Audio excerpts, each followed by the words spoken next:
Wala na. No. Nangyari sa trapal. Pa?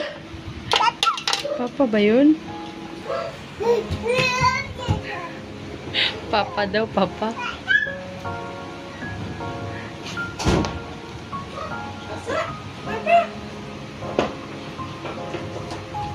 Wow!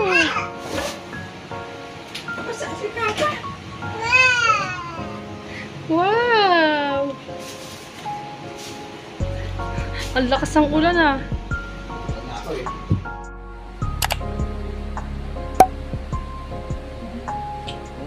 Hey mga ate ko, samahan nyo na naman kami sa panibagong araw kasama ang batang makulit. So ayan nga mga ate ko, ang Denden ay marunong na nga maglambing sa papa niya. Tinatanghali na nga din ng gising ang batang makulit dahil anong oras na din po yan natutulog mga ate ko. By the way mga ate ko, samahan nyo na naman ako maglinis dito sa aming munting tahanan.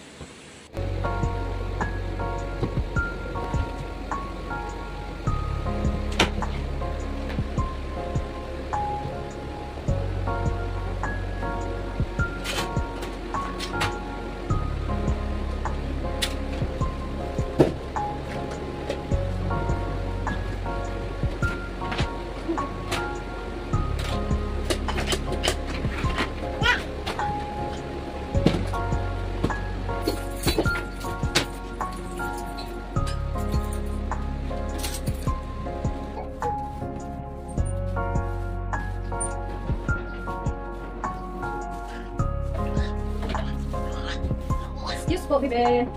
Excuse, bebe. Awas mo, mama.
Excited. Ayan na nga mga ate ko, nagalit na ang Denden dahil binibidyo ko pa daw. After ko nga magwalis at magpunas-punas mga ate ko, ayan at nagmap na din ako ng floor. Mga ate ko, naubos naman ng Denden yung taho niya kanina. Diba nakakaloka nga nakita nyo, marunong nang magalit ang batang makulit. Pasaway din po kasi ang mama, pagpasensyahan nyo na po.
Tapos na nga po ako maglinis at ayan, napaliguan ko na ang Denden. Ito talaga yung routine namin sa araw-araw mga ate ko.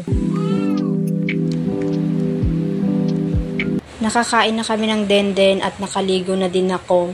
At ito nga, sinipag po ako magtupi, kaya lang itong batang makulit, ayaw pa matulog, nanggugulo pa sa mama.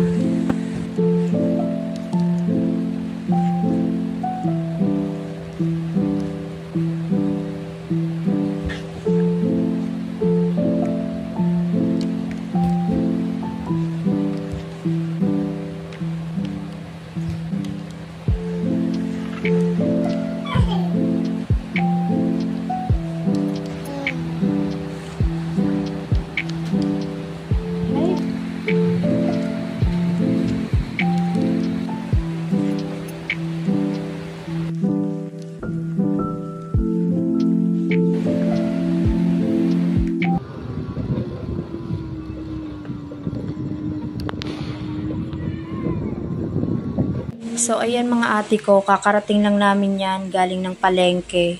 Bumili lang ako ng sliced bread, peanut, at ng uulamin namin for dinner.